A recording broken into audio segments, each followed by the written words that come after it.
Hola amigos, muy buenas tardes, ¿cómo están? Bienvenidos, esto es Global News, servicio informativo que hemos decidido abrir desde la cuenta del Colegio Nacional de Periodistas, seccional Zulia, en un intento y con el principal interés de vencer la censura que priva en Venezuela.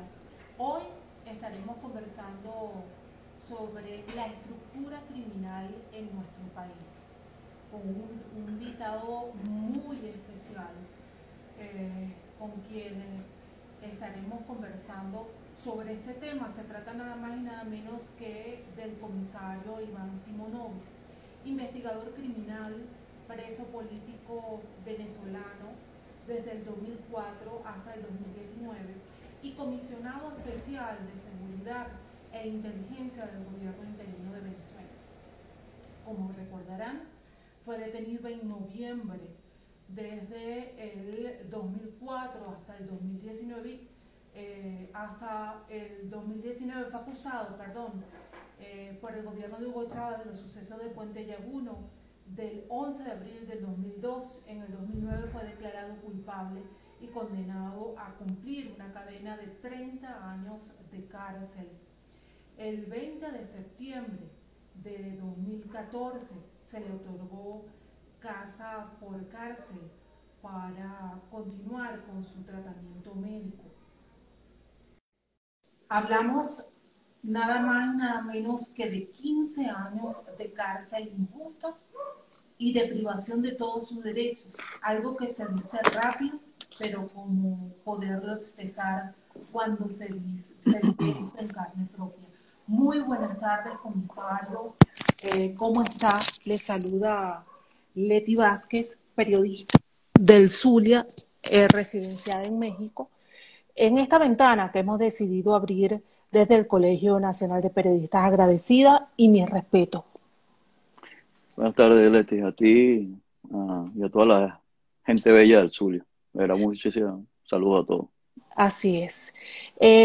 Nuestro tema principal a abordar y nuestro principal interés a tocar en el día de hoy es precisamente la situación, la estructura criminal que se ha enquistado en Venezuela. Decíamos, y nos referimos a una noticia muy cercana de esta misma semana que usted abordó precisamente en las redes sociales.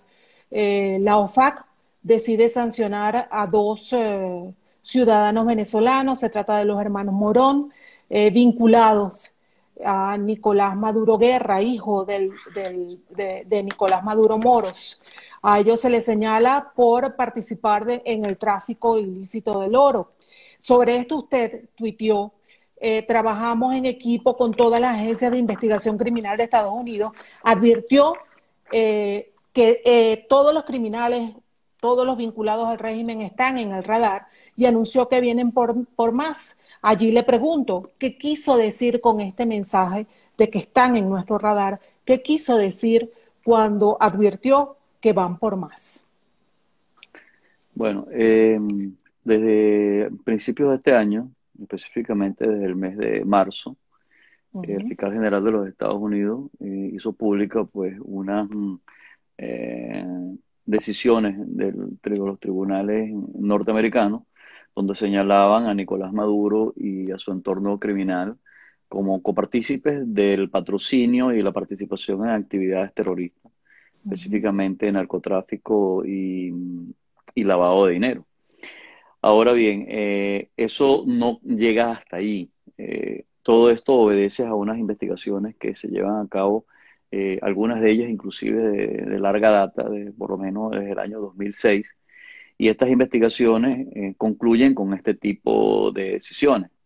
Cuando yo digo que hay mucha gente en el radar o están en nuestro radar, es porque el trabajo, en mi caso específico, como encargado comisionado de seguridad e inteligencia, es suministrar información importante, sensible y comprobable que sirva para nutrir los expedientes que están en los tribunales norteamericanos, inclusive en otras latitudes también. Hay que recordar que, por ejemplo, nosotros con el tratado, con el TIAR, Ujú. Tratado Internacional de Asistencia Recíproca.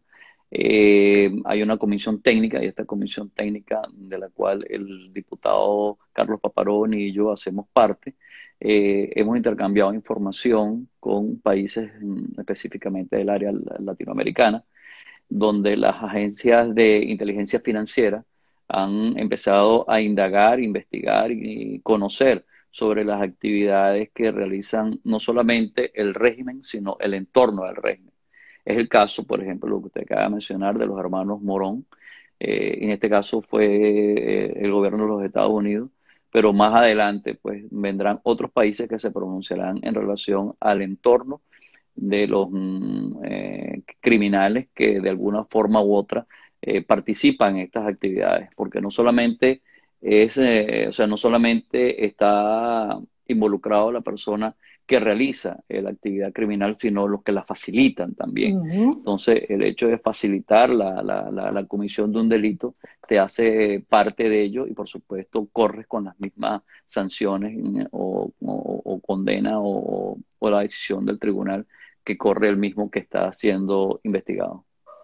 Este entramado que vincula a los Morón con Nicolás Maduro Guerra, ¿hasta dónde llega? ¿Solo en las investigaciones hacia dónde se han dirigido? ¿Solo hacia el tráfico de oro o hay mucho más allá detrás de esto? Bueno, por razones obvias no puedo dar Ujú. información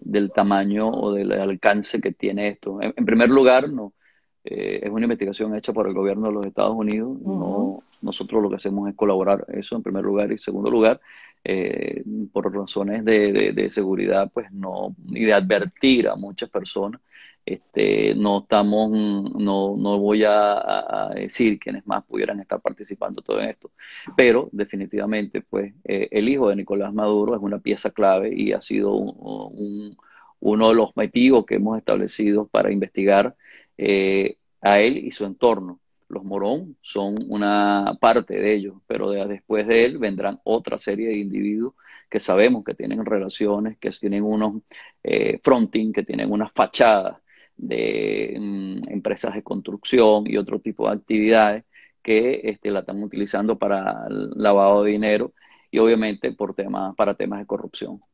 Estas sanciones a las que fueron sometidos estos, bueno, ayer, antes de ayer, estos hermanos Morón, ¿qué implica? ¿En qué se basa? ¿Qué restricciones van a ser sometidos o qué castigos van a recibir con esta sanción?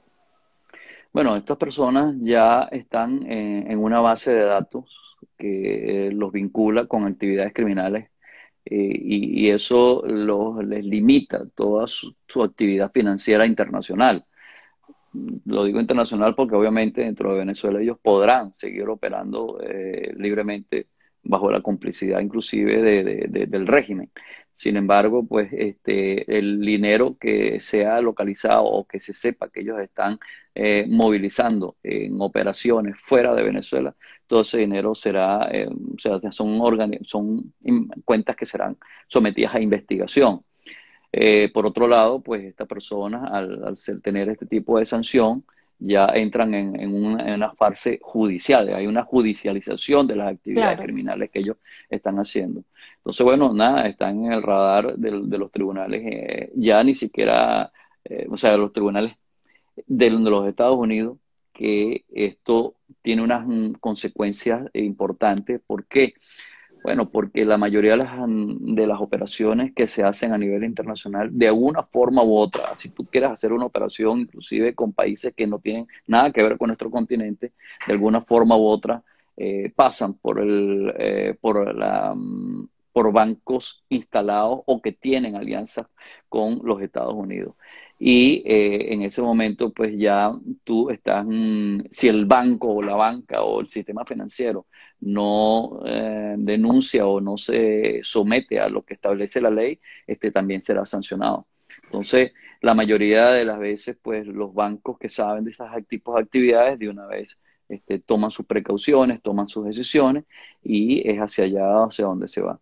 En el tema criminal, hay Ujú. dos cosas importantes en las actividades criminales. Las actividades criminales así como las operaciones de una empresa tienen una parte financiera y una parte operativa. Ujú. Una es tan importante como la otra.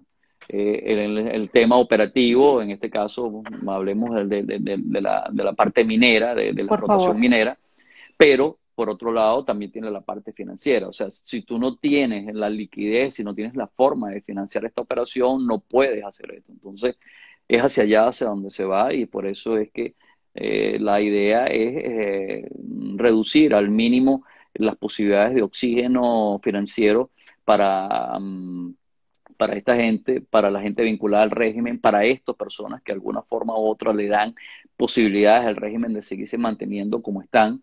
Y así como se hace, por ejemplo, con los grupos terroristas, que es como una de las cosas que se trata de cortar o de controlar el flujo de dinero que los mantiene ellos vivos.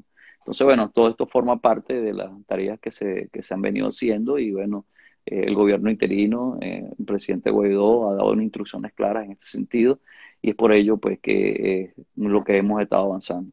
Usted ha hecho referencia en sus investigaciones y en sus declaraciones a medios de comunicación, ha hecho referencia a 5 estructuras criminales en el país y a cientos de megabandas. Hablemos de este tema. ¿Cuáles son esas 5 estructuras que están enquistadas en Venezuela? Y cuáles son esas principales megabandas, de quién depende, quién las opera, cuál es su vinculación con el régimen de Maduro. Sí, en Venezuela hemos identificado por lo menos 5 grandes estructuras criminales: las megabandas, los colectivos, las bandas de tráfico de droga, la guerrilla y el terrorismo. Las megabandas son 15 organizaciones que hemos denominado megabandas porque son organizaciones que cuentan con no menos de 100 personas cada una. Hay de 100, de 150, de 200, de 300 personas. Entonces, cada una de estas organizaciones tiene operaciones en diferentes partes del país, inclusive algunas fuera del país. Ha sido público a través de los medios, porque, por ejemplo, una de estas organizaciones, el Tren de Aragua, Ujú. se ha hecho muy famoso. Bueno, este Tren de Aragua opera básicamente en el centro del país y hoy por hoy países hermanos como Ecuador y Perú han detenido personas que han participado en asaltos o secuestros y personas y venezolanos que lamentablemente dejan muy mal nuestro gentilicio y son precisamente individuos que pertenecen a la banda de el Tren de Aragua. Así como es el caso del Tren de Aragua, pues hay en la costa nororiental, hay en el oriente del país, en el centro del país. Entonces, esos son una de las estructuras más importantes que, digamos, a las cuales hay que tener identificados y nosotros hemos avanzado bastante en cada una de estas organizaciones. El 40% o sea, hemos detectado inclusive que en un 40% de estas organizaciones son apoyadas por el régimen. El resto son absolutamente independientes y bueno, tienen sus operaciones, como bien sabías, que el secuestro, el narcotráfico, la extorsión, muchas de estas organizaciones criminales se dedican mucho a la extorsión de los comerciantes, de empresarios, Ujú. a quienes los pechan con un fee mensual o anual por su protección, entre paréntesis. Y bueno, el que no lo paga, pues sencillamente tiene algún tipo de sanción, que puede ser desde atacar el comercio hasta el secuestro o asesinato de personas. Por otro lado, pues tenemos también identificados a los colectivos, son 14 colectivos que hacen vida en Venezuela. Ujú. Hay que señalar, es importante señalar que los colectivos tienen una base de origen social. Sin embargo, muchos de los colectivos, por no decir todos, la gran mayoría tienen un brazo armado, tienen un grupo armado, como es el famoso caso que se conoce como La Piedrita en el 23 de enero, bajo la dirección de Valentín Santana. Ellos, por ejemplo, son los encargados de la protección y de la movilización de Jesús Santrich, un Ujú. líder importante de la FARC. Bueno, como esa organización, hay por lo menos 13 organizaciones más, algunas, insisto, mucho más dedicadas al tema social, pero hay otras que son, que están dedicadas al tema paramilitar específicamente. Los carteles de la droga, hay cuatro carteles de droga importantes, ¿no? Del norte, el norte de Venezuela, luego en el oriente de Venezuela, en el oeste, sur-oeste de Venezuela, y el famoso cartel de los soles, ¿no? Eso, obviamente, o sea, estoy hablando de organizaciones macro. Ujú. Existe un tráfico interno, un microtráfico muchísimo más extenso que cuatro bandas. Pero estas cuatro carteles son los que, digamos, tienen el dominio más importante del narcotráfico, son los que exportan o son los que de donde se apoyan las organizaciones de narcotráfico para la exportación de droga a Centroamérica por vía marítima y por vía aérea. Entonces, estos son cuatro grupos importantes, en algunos de ellos con participación de importantes líderes del Estado, otras son totalmente, vamos a llamarla privada.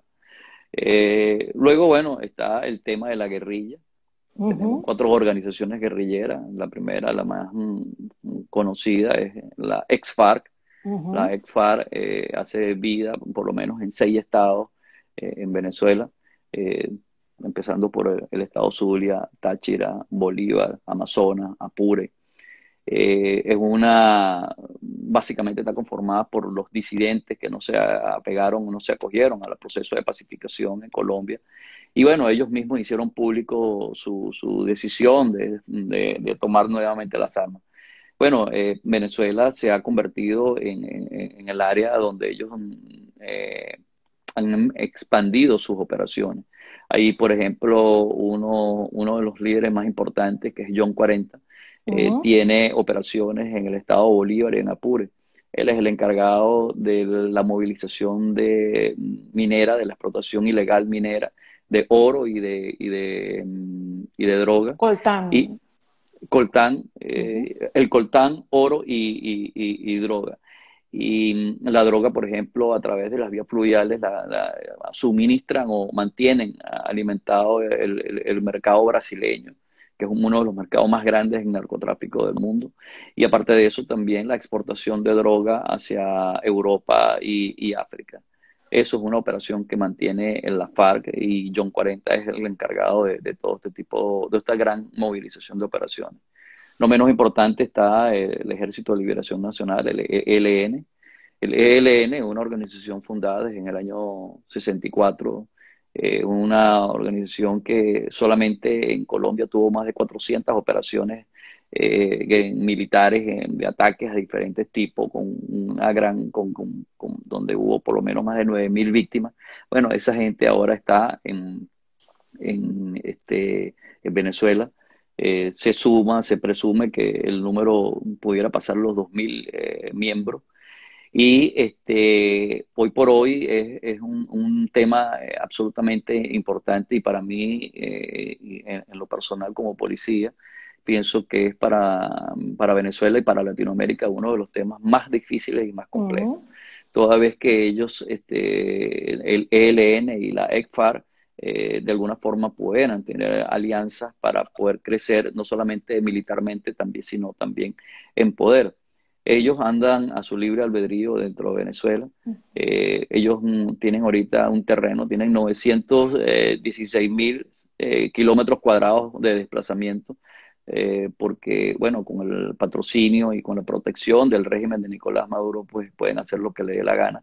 Algunos de ellos gozan del privilegio de seguridad del mismo Estado, como es el caso de Iván Márquez, como es el caso de Jesús Santrich. Eh, por Bueno, otro lado, hasta de cédula venezolana, como el reciente caso de Álvaro Díaz Tarazona, que usted también refirió y lo denunció en su momento, ¿no? Que fue esta misma semana que le otorgaron la cédula.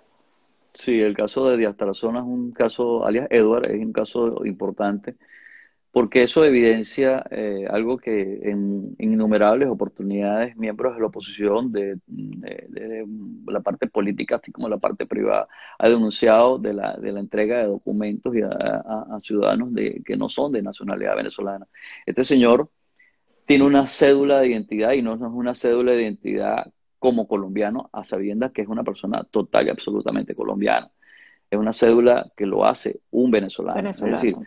si tú ves después de las declaraciones de Jorge Arraza, donde reconocen o dicen que el señor Saab es venezolano, y ves la cédula de Díaz Tarazona como venezolano, te das cuenta pues del vínculo que tiene el régimen con grupos criminales y cómo ellos van facilitando estas identificaciones para poderlos hacer de ellos. Esa cédula de ninguna forma podría pertenecer a este señor que tiene 63 años de edad y por la numeración, pues debería pertenecer a esa numeración es una persona que no puede tener más de 23, 24 años de edad. Claro. Entonces, es allí, una vez más, se evidencia y se demuestra las complicidades o el libertinaje con que el régimen ha entregado identificaciones legales, ¿verdad? Porque son absolutamente legales, porque así como se han entregado cédulas de identidad, también se han entregado pasaportes. Tenemos informaciones y tenemos pruebas de una gran cantidad de personas del Medio Oriente a cuales se le han sido No. entregados pasaportes y en algunas partes del mundo están. No sabemos quiénes son. No me atrevería a decir que son todos terroristas, pero sí estoy absolutamente seguro que en algún momento habrá un ataque terrorista y ese ataque terrorista, cuando se haga la investigación, determinará pues que la persona tenía un documento venezolano lamentable para nosotros. Entonces, bueno, en el área de la guerrilla es uno de los Ujú. temas que yo pienso que es de mayor preocupación y ya ni siquiera puede ser visto a lo interno del país, sino a lo externo también. Yo en varias oportunidades he señalado que hasta hace 2 años, antes que empezara la migración masiva de los venezolanos, Ujú. muchos países pues consideraban que el tema del régimen, el tema de la dictadura en Venezuela, o sea, era algo que era un problema venezolano y muchos países dijeron, bueno, sí, tienen una forma particular de hacer las cosas, pero no se involucraban porque no se querían involucrar en ese tipo de cosas. Bueno, a la final, ¿en qué terminó? Bueno, que 5 millones de venezolanos han tenido que salir del país. Muchos de ellos están en esos países que no reconocieron el nivel de amenaza que representaba el régimen de Nicolás Maduro para la región. Y esto ahora se agrava Ujú. porque ahora no estamos hablando con la migración de personas, sino que estamos hablando también de unos grupos armados que tienen capacidad de fuego. El caso por ejemplo, el ELN, Ujú. recientemente este año, empezando el gobierno, hace 2 años, empezando el gobierno del presidente Duque, atacaron, sí, atacaron a una escuela policial donde hubo 23 personas fallecidas y más de 68 heridos. Todo eso fue planificado en Venezuela. Y esa investigación la tiene la Policía de Colombia totalmente adelantada y eso es un hecho así.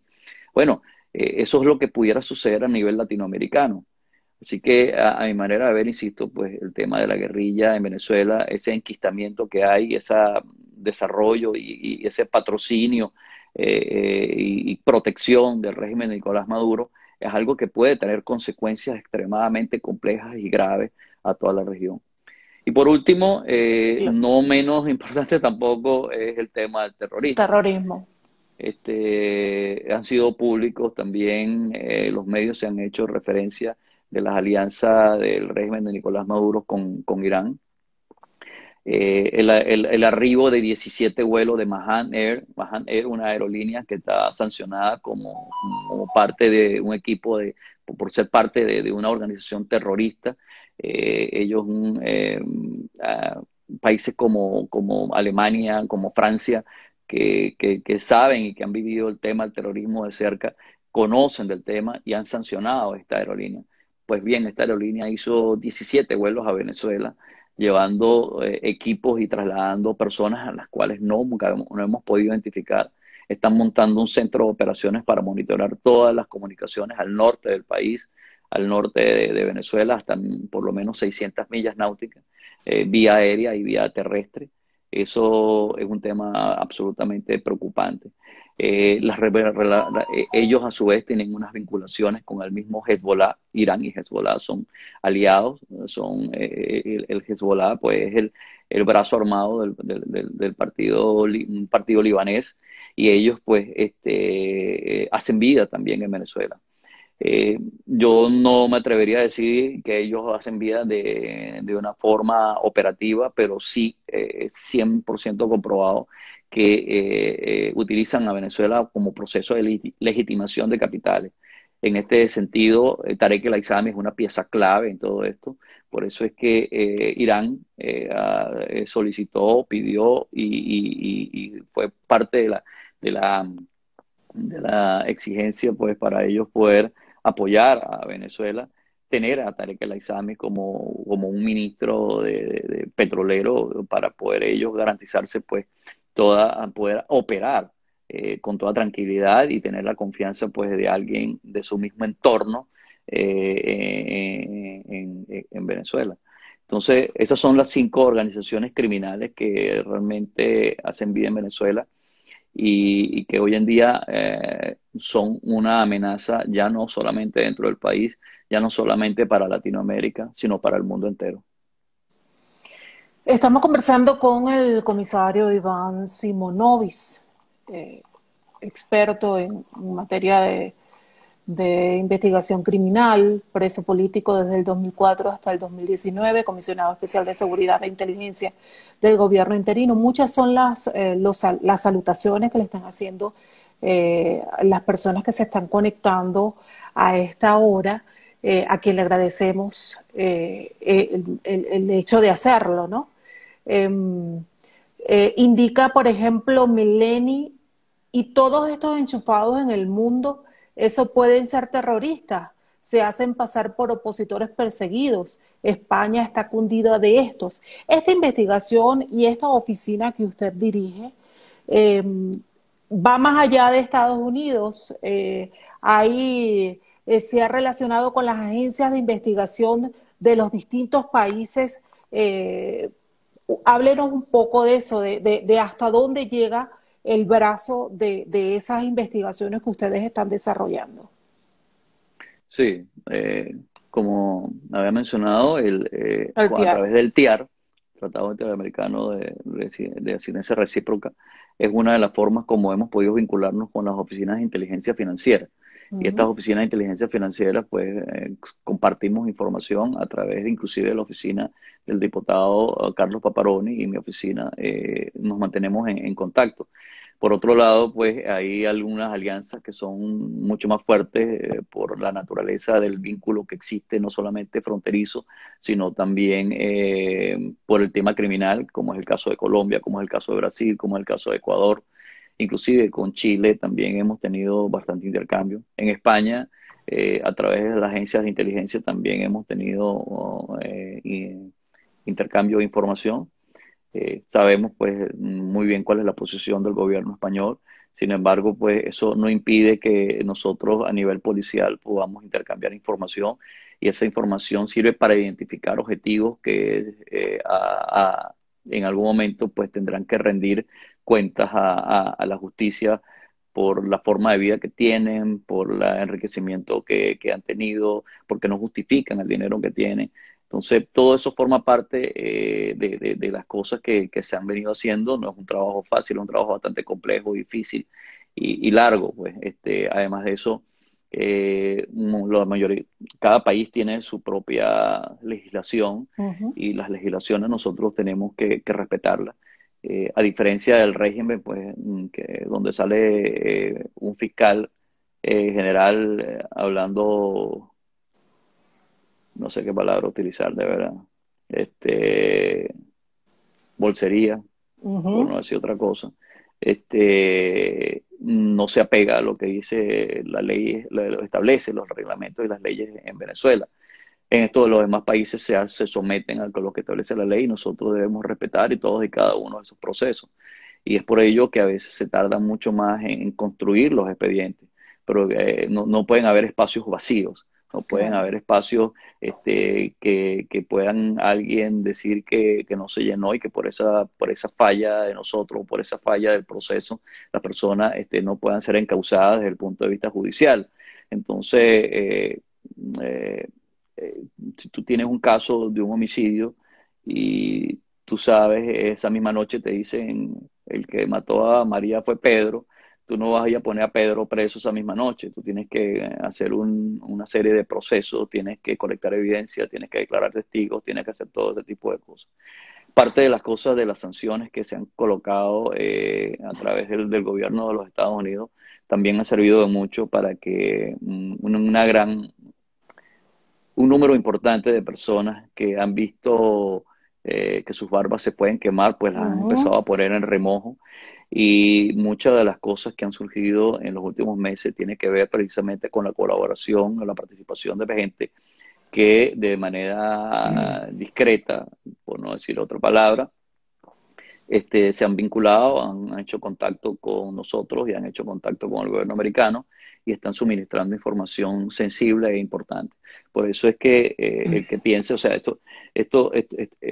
estamos trabajando en un radar con un espectro que es bastante grande, eso se va a ir reduciendo y vamos a llegar hasta reducirlo al mínimo de la expresión. Insisto, pues no es un trabajo fácil, pero estamos haciendo lo que mejor se puede. El usuario Funes5936 que se conecta a esta hora, agradecidos por esa conexión, nos hace una pregunta bastante interesante. Le hace a usted, se le puede preguntar si cree que el régimen de Nicolás Maduro está apostando a una guerra no convencional con todas estas vinculaciones que está haciendo con Irán, con el Hezbollah, con el ELN, con las ex-FARC. El régimen de Nicolás Maduro es el malandro malo. O sea, el malandro malo me refiero a un malandro de tercera, pues. Entonces, como es un malandro de tercera, él necesita vincularse con unos malandros más fuertes para poder ser peligroso. Él solo no le mete miedo a nadie, ni él ni ninguno de los que están con él. Ni Padrino López, con todas las ridiculeces que hacen o dicen, o Ceballos, el comandante general del ejército, eso. No meten miedo a nadie. La verdad verdadera es que el ejército venezolano está diezmado, desde el punto de vista operacional está en el piso. Hay muchos amigos, compañeros, compatriotas militares que están pasando hambre. Esa es la realidad del ejército venezolano. Es imposible que vayan a una guerra ni siquiera de miniteca, porque sencillamente no van a poder llegar a ningún lado. Así que ellos lo único que le queda es buscar estos socios, estos criminales que el mundo sí les teme. Por eso es que el ELN y la FARC es el ejército no convencional con el que cuenta el régimen para, en todo caso, una defensa. Tanto es así que en muchos de los dignatarios del régimen ni siquiera los escoltas son venezolanos, sino ellos buscan otro tipo de escolta porque ya saben pues que ellos no pueden estar confiando en estos venezolanos, porque los venezolanos a la final pues todavía dentro de la Fuerza Armada y dentro de la policía hay una memoria genética democrática que saben pues que todo lo que está sucediendo no está bien. Entonces, esas alianzas con el régimen, del régimen, con estos gobiernos como Irán, o con la guerrilla, es precisamente para enrobustecerse con alguien, con un tipo musculoso que meta miedo y que preocupe. Y que bueno, definitivamente hay que tenerlo en cuenta porque no sabemos qué es lo que están a la final planeando. No sé si Irán pueda definitivamente decidir que Venezuela es la plataforma ideal para declararle la guerra a los Estados Unidos, pero sí le puedo asegurar que el gobierno de los Estados Unidos ha afinado la vista y los oídos sobre Venezuela y sobre Irán en cada uno de los movimientos que ellos están haciendo. Forma parte de las discusiones y los temas que se tocan en las reuniones que se llevan a cabo. Esta semana vimos con bastante asombro denuncias de un video donde aparecen unos presuntos colectivos con un bate torturando a ciudadanos caraqueños porque se suponía que habían incumplido el tema de la cuarentena. Estos son colectivos armados, son civiles armados que actúan con total impunidad. En esta oportunidad se reseñó lo de la ciudad de Caracas. Igual vimos y también leímos las acotaciones que usted hacía respecto a los enfrentamientos que se produjeron, por ejemplo, en el pasado en la Cota 905. Bueno, y esta misma semana emboscaron a 2 guardias nacionales. Estas actuaciones de manera libre, puerta franca que tienen estos grupos, ¿a qué se debe? ¿Qué ha pasado con estos temas? ¿Cuál es su opinión sobre los pactos de paz? Que ha sido como que el recurso que ha utilizado el régimen para tratar de controlar la seguridad. ¿Es esta la vía o hay otra? Mira, históricamente se sabe, eso de verdad siempre ha sido algún tema súper comprobado, Ujú. que tú no puedes hacer alianzas con los criminales. Así como tú no haces alianza con los terroristas, no puedes hacer alianza con los criminales. Los criminales son criminales y ellos, su objetivo es tener poder y dinero, más nada, o dinero y poder, como tú lo quieras ver. Esa estrategia totalmente errada del régimen es por dos razones. Una de ellas, o sea, esa estrategia de hacer vínculos con ellos por dos razones. La primera de ellas es un tema de incapacidad. La mayoría de los individuos que están encargados de la seguridad del país son militares. Los militares saben de temas militares, no de temas de policía. Los militares saben sobre estrategias convencionales de guerra, pero no sobre la seguridad interna de un país. Eso ha sido un error craso y se han militarizado las organizaciones policiales, las uniformadas, las de inteligencia, y eso, por supuesto, ha puesto en una condición de desventaja total a la policía y al Estado. Entonces ellos en su desesperación para ver cómo hacen, para ver si pueden tener el control dentro de los barrios, lo que se les ocurrió fue hacer estos pactos, ¿no? con estos grupos criminales. Eso por un lado. Y por otro lado, muchos de ellos están contando con que estos grupos criminales en un momento dado saldrán a la defensa de ellos, cosa que les digo de una vez que están totalmente equivocados. Ese punto que tú acabas de mencionar es Ujú. extremadamente importante e interesante, el caso de los dos guardias nacionales. Estos dos guardias nacionales eran dos efectivos, dos hombres de carrera, que fueron asesinados en la Cota 905, y los dos eran parte del equipo de protección del comandante general de la Guardia Nacional. Cuando los funcionarios de la Guardia y cuando los organismos competentes o el que les compete a asistir a este tipo de tareas se presentaron a la 905, recibieron las órdenes de retirarse de allí. Posteriormente, pues 24 horas después, aparecieron dos cadáveres en un botadero de basura y un mensaje diciendo que esos eran los culpables del asesinato de los guardias nacionales. ¿Cómo analizamos esto? Es decir, no solamente no tienes el control del barrio, sino que el control lo tiene otro individuo que está señalando que estas dos personas, que no nos consta porque no hubo una investigación, son los responsables de la muerte de dos personas. Entonces, es ahí donde tú ves lo mal que está el sistema de justicia en Venezuela, lo mal que están manejando todo lo que es el sistema de prevención. Mire, en todas partes del mundo, la policía es la primera barrera de protección de los ciudadanos contra la delincuencia. Es la cerca que tú tienes en la Ujú. parte afuera de tu casa. Bueno, esa es la Ujú. cerca, esa es la policía. La primera barrera o la puerta que tú tienes de tu casa, esa es la primera barrera de contención. Si esa barrera de contención no existe, entonces, bueno, estás totalmente vulnerable. Y si esa barrera de contención, en lugar de que sea un policía, la tiene un delincuente, bueno, tu vulnerabilidad es exponencial, es muchísimo peor. A eso es lo que se está viviendo absolutamente en Venezuela. Y todo esto, insisto, porque es un tema de incapacidad, ¿no? O sea, Reverol, no sé, cualquiera de estos generales que están allí. eh, yo lo dije en una oportunidad en un tuit, Ujú. y lo digo y lo puedo demostrable. ¿Cuántos de estos generales que están allí cuando estaban empezando en algunos de sus componentes, Guardia Nacional, Marina, Ejército, lo que sea, estuvieron trabajando de madrugada en un cerro? No, ninguno. No conocen, no saben lo que es eso, no saben lo que es estar en una patrulla 24 horas dando vueltas y buscando delincuentes. No lo saben. Entonces ellos administran eso como ellos son de los que creen que la delincuencia se acaba con un decreto, es decir, como en el cuartel cuando tú le dices a todos los Ujú, personal subalterno que se ponga firme, bueno, entonces vamos a decretar pues que se acaba la delincuencia y se acaba.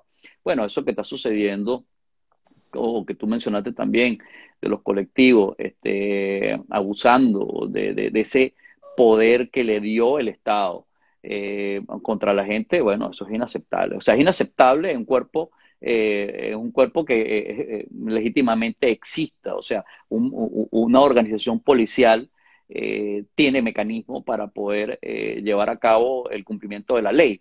Y esa no es la forma como... Imagínate que se lo entregues a terceros que nunca en su vida estuvieron en una academia de policía, no tienen la preparación y lo peor es que la mayoría de ellos son unos criminales, porque ellos viven de qué? Bueno, del narcotráfico, del tráfico de las cajas CLAP, de ese abuso que tienen, donde ni siquiera los cuerpos de seguridad pueden hacer absolutamente nada. Douglas Rico se ha ujú. fotografiado con el director de la Policía de Investigación Criminal, se ha tomado fotografías con los colectivos que han agredido a miembros del CICPC, de la organización donde yo crecí, donde me formé. Ujú. Y eso es algo totalmente inaceptable. Él sabe que eso es así, él inclusive en su entorno de seguridad ya ni siquiera confía en los funcionarios que están allí, porque bueno, él ha hecho quedar muy mal a la policía. Los colectivos han asesinado, han atentado contra funcionarios de PTJ, de CICPC, y ellos no han podido hacer absolutamente nada porque Douglas Rico, sencillamente por un tema de complacencia, por un tema político, por un tema de mantenerse simplemente como director, porque no le interesa la organización, sino la política, ha mandado a retirar a los funcionarios. Esa es la realidad de lo que pasa en el país. Ahora, comisario, ¿cómo interpretar también, y va en sintonía esto, cuando vimos a Iris Varela acompañada de Freddy Bernal en un centro penitenciario hablando que estaban entrenando a 40 presos, a 40, perdón, a 40.000 presos, que posiblemente estuviéramos hablando de 40.000 delincuentes armados para prepararse ante una eventual invasión gringa? ¿Esto acaso no es empoderar a la delincuencia? Bueno, eso forma parte del psicoterror, pues. Es decir, Ujú. Iris Varela, Freddy Bernal, bueno, son los primeros que van a salir corriendo. Eh, yo lo he dicho, o sea, la mayoría de las veces estos bichos son muy, eso es lo mismo que los mismos colectivos. Ellos son muy bravos porque nadie les ha echado tiro, porque no han oído, porque ellos son los que disparan, pero el día que les disparen a ellos, yo los quiero ver. Y en la mayoría de las veces sigue siendo así, pues es decir, ellos se sienten empoderados, se sienten con todo el derecho a hacer lo que les da la gana porque el régimen se los permite. Esos 40.000 personas que eventualmente ellos dicen que van a utilizar para, en caso de una invasión, bueno, serán suicidas toditos porque de verdad, si no puede la Fuerza Armada, ¿cómo van a poder ellos? ¿Ok? Esa es la realidad. Pero los engañan. O muchos de ellos dirán, bueno, déjame, ¿cuál es el favor que voy a Claro. recibir si me tomo la foto con esta franela y pego 4 gritos de lo que ellos les mandan a decir? Eso forma parte de las cosas del psicoterror que utiliza el régimen para amenazar, para que la gente se preocupe. Pero en la realidad, en la práctica, pues yo estoy absolutamente convencido que una vez que las fuerzas regulares o las fuerzas leales hagan su trabajo, pues definitivamente todo esto va a cambiar.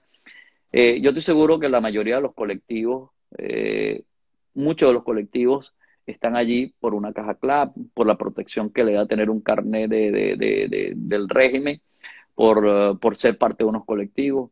Pero el día que las cosas cambien, muchos de ellos van a entregar el arma y van a decir hasta que llegamos nosotros, no nos entendemos nada, no vamos a ser más copartícipes de este tipo de cosas. Entonces, bueno, a mi manera de ver es lo que yo asumo que sucede. Sí, bueno, ya para ir cerrando, para respetar su tiempo y agradecerle de verdad estos minutos valiosísimos que nos ha cedido, quisiera preguntarle en nombre de todas las personas que se han conectado, eh, ¿qué se viene? ¿Quién es el próximo? ¿Cuántos faltan por caer? ¿qué puede esperar el venezolano que tan desesperado está para un eventual desenlace de toda esta situación que está viviendo y que los agobia? Hace unos días participé en una sesión de la Asamblea Nacional, Ujú. motivado, pues, invitado por la diputada Gaby Arellano. Ella tuvo varios participantes allí y entre ellos tuvo una persona de lujo que es la senadora Paula Holguín, es Ujú. la jefa de inteligencia De del Colombia. Senado, del Congreso de los Estados Unidos. Ella dijo cosas bien interesantes, además de explayarse y explicar todas y cada una de estas cosas, quizás hasta más profundidad de lo que yo lo he hecho, porque es un tema que ellos conocen muy bien, el tema de la guerrilla, es con el que han tenido que vivir los últimos 60 o 70 años. Ella al final dijo unas palabras que para mí yo las quisiera retomar y yo con esto creo que sería la conclusión de cómo se soluciona el problema. La solución de Venezuela y la salvación de la región pasa por tres puntos: el político, el militar y el jurídico. El político porque a nivel político se tienen que tomar las decisiones que hay que tomar y las decisiones políticas las toman los líderes. El segundo es el militar porque sería estúpido pensar que tú puedes enfrentar la situación de un ejército militar como el que tiene la FARC o el que tiene el ELN, etcétera, sin una capacidad de fuego igual a esa. Y para eso necesitas una estructura militar. Y lo tercero es lo jurídico. Lo jurídico es lo que se ha venido trabajando, lo jurídico es lo que se ha venido haciendo, se ha ido construyendo los expedientes, se han ido construyendo las vías, los caminos que establecen, determinan y evidencian la participación de esta gente en actividades criminales y que los determina a ellos como delincuentes. Entonces estos son los tres puntos que yo creo que hacen falta para que se haga el camino mucho más corto hacia la libertad. Bien, muchísimas gracias, comisario Simonovi. En nombre del Colegio Nacional de Periodistas, nuestro respeto, nuestro agradecimiento por concedernos esta entrevista y nuestro saludo a la señora Boni, a toda su familia y por supuesto a usted. Muchísimas gracias a ustedes y saludo de nuevo a toda la bella gente del estado Zulia de Maracaibo. Que tengan muy Así buenas es. tardes y gracias por la invitación. Gracias a usted.